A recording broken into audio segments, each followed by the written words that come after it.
মহামারীর পরে আসবে সানাওয়াতুজ জালাজিল, ভূমিকম্পের বছরগুলো। মানে বছর ধরে, বছরের পর বছর ধরে পৃথিবীতে বিভিন্ন জায়গায় ভূমিকম্প হতে থাকবে। কে বলেছেন? নবী সাল্লাল্লাহু আলাইহি ওয়াসাল্লামের কথা কি সত্য না মিথ্যা? আস্তাগফিরুল্লাহ, সত্য না মিথ্যা? সত্য। তার মানে একটা হাদিস পেলাম, নবীজি বলেছেন কিয়ামতের আগে আগে কি হবে? ভূমিকম্পের বছরগুলো আসবে। ভূমিকম্প আসবে না, ভূমিকম্পের বছরগুলো আসবে। একটা হাদিস মাথায় নেন। 2 নম্বর, নবীজি বলছেন কিয়ামতের 10টা আলামত আছে। কয়টা? 10টা। তার মধ্যে 1 নম্বর আলামত হচ্ছে দাজ্জাল। কি নাম?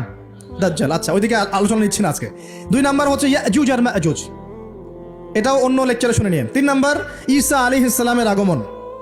4 নম্বর দাব্বাতুল আরদ, জমিন থেকে প্রাণী বের হবে। 5 নম্বর ইয়েমেন থেকে আগুন বের হবে। ইয়েমেন থেকে আগুন বের হবে। 6 নম্বর দুখান, ধোঁয়া, ধোঁয়া দিয়ে পৃথিবী ছেয়ে যাবে।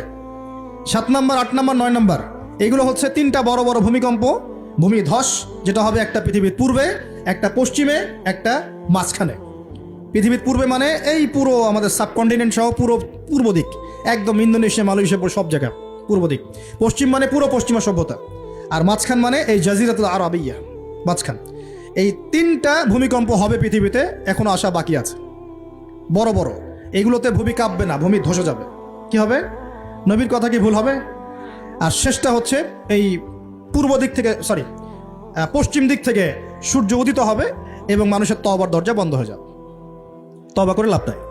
এই 10টা বড় বড় মধ্যে 3টা পেয়েছেন ভূমিকম্প। তাহলে পেলাম যে ভূমিকম্পের বছরগুলো আসবে। আরও পেলাম কি বড় বড় 3টা হবে, পূর্বে একটা, পশ্চিমে একটা, মাঝখানে একটা। আর কোন পাপের কারণে হবে সেটা কিন্তু অন্য আয়াতগুলোতে আমরা দেখলাম। আচ্ছা, সামনে আসেন। আবার নবীজি বলছেন দাজ্জাল যখন মানুষের রূপে বের হবে তখন সে সব জায়গায় বিচরণ করতে পারবে, কিন্তু মক্কা মদিনায় ঢুকতে পারবে না। ঠিক আছে? তো সলফে সালাহিন তারা বলছেন যে দাজ্জাল সব জায়গায় ভ্রমণ করবে। এটা এও ব্যাখ্যা হতে পারে যে সে নিজে সব জায়গায় যাবে না, বরং তার অনুসারীরা বিভিন্ন জায়গায় আধিপত্য বিস্তার করবে। ব্যাখ্যা যৌক্তিক তো? যৌক্তিক ব্যাখ্যা। এরপরে যখন সে মদিনায় ঢুকতে পারবে না, দেখবে যে এখানে ফেরেশতারা একদম খোলা তরবারি হাতে দাঁড়ায় আছে, ঢুকতে পারবে না। তখন সে মদিনার কাছাকাছি একটা জায়গায় বসতি গাড়বে, গেড়ে তার অনুসারীদেরকে আহ্বান করবে। কিভাবে? সে, আল্লাহ পাক তো তাকে কিছু ক্ষমতা দিবেন পরীক্ষা করার জন্য। সে 3 বার ভূমিতে আঘাত করবে, এতে করে ভূমি কেঁপে উঠবে এবং এই ভূমিকম্পে মদিনা থেকে যত মোনাফেক টাইপের যত মানুষ আছে সব দৌড় দিয়ে দাজ্জালের দলে যোগ দিবে। তার মানে ওই সময়ে ভূমিকম্প আসবে। আর কি? এবার নবী সাল্লাল্লাহু আলাইহি ওয়াসাল্লাম বুখারীর এক হাদিসে বলছেন, আবু হুরায়রা রাদিয়াল্লাহু আনহু থেকে বলছেন, তিনি বলছেন যে লা তাকুমুস সাআ, কিয়ামত ততদিন পর্যন্ত হবে না। এই হাদিস দুটো একটু মনোযোগ দিয়ে শুনেন। কিয়ামত ততদিন পর্যন্ত হবে না যতদিন পর্যন্ত না ইউকবাদুল ইলম, জ্ঞানটাকে উঠিয়ে নেওয়া হয়। জ্ঞান কি হয়? উঠিয়ে নেওয়া হয়। নবী আরো বলছেন ইউকবাদুল ইলম ওয়া তাকসুরু জালাজিল, এবং বেশি বেশি ভূমিকম্প না হচ্ছে। 2 নম্বর কি? বেশি বেশি ভূমিকম্প না হচ্ছে। ওয়া ইয়াতাকারাবুজ জামান, এবং সময় কাছাকাছি চলে না আসছে। এই জায়গায় আমি একটু স্টাডি করতে গিয়ে একটা অদ্ভুত জিনিস দেখলাম, যে একটা রিসার্চ বলছে, সায়েন্সের রিসার্চ বলছে যে প্রতিটা ভূমিকম্পে পৃথিবীর গতির মধ্যে একটা পরিবর্তন হয়। প্রতিটা ভূমিকম্পে পৃথিবীর গতির মধ্যে একটু একটু পরিবর্তন হয় এবং সময় সংক্ষিপ্ত হয়ে আসে। সময় কি হয়?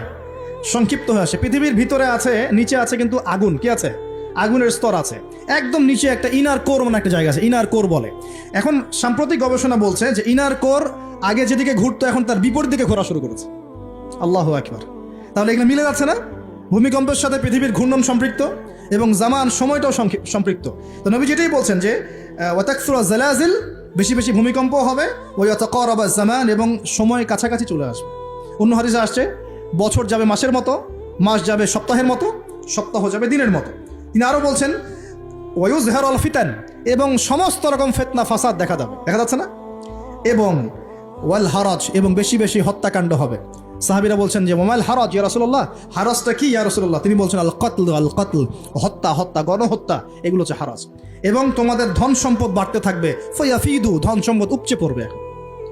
এখানেও পেলাম যে ভূমিকম্প কিয়ামতের অন্যতম কি আলামত। আরেকটা হাদিসে নবীজি বলছেন, আর 2টো হাদিস বাকি আছে আজকের মতো। নবীজি বলছেন, এই হাদিসটা আসছে ইবনে মাজাহ, এটার হাদিস নাম্বার 4020 নম্বর হাদিস। নবীজি বলছেন যে লা ইয়াশরাবান্না নাস মিন উম্মতি আল খামর, আমার উম্মতের, ভালো করে শোনেন যুবকরা, ভালো করে শোনো, আমার উম্মতের মানুষ, এক শ্রেণীর মানুষ মাদক দ্রব্য পান করবে।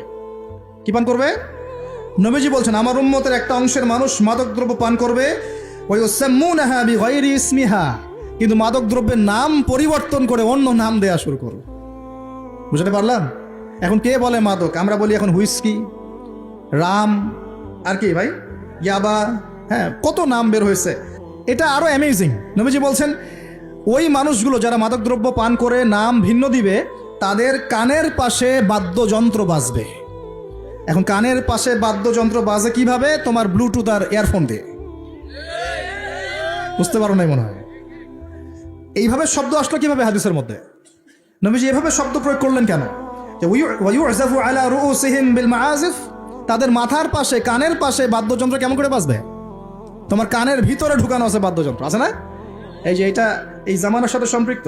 ওয়াল মুগান্নিয়াত মানে হচ্ছে ওই গায়িকা নর্তকী, এবং তারা গায়িকা নর্তকীদেরকে নিয়ে সময় কাটাবে। আল্লাহ পাক তাদেরকে শাস্তি দিবেন কিভাবে? ইয়াখসিফুল্লাহু বিহিমুল আরদ, নাউযুবিল্লাহ। আল্লাহ পাক ওই মানুষগুলোকে সহ জমিনটাকে ধসিয়ে দিবেন একেবারে। কি পাপের কারণে? মাদক দ্রব্য খাওয়া এবং তার নাম ভিন্ন করে হালাল করে খাওয়া। আস্তাগফিরুল্লাহ। 2 নম্বর হচ্ছে বাদ্যযন্ত্র। কি? কানের পাশে বাদ্যযন্ত্র প্লে করা। আর মুগান্নিয়াত মানে হচ্ছে নর্তকী গায়িকাদেরকে নাচানো।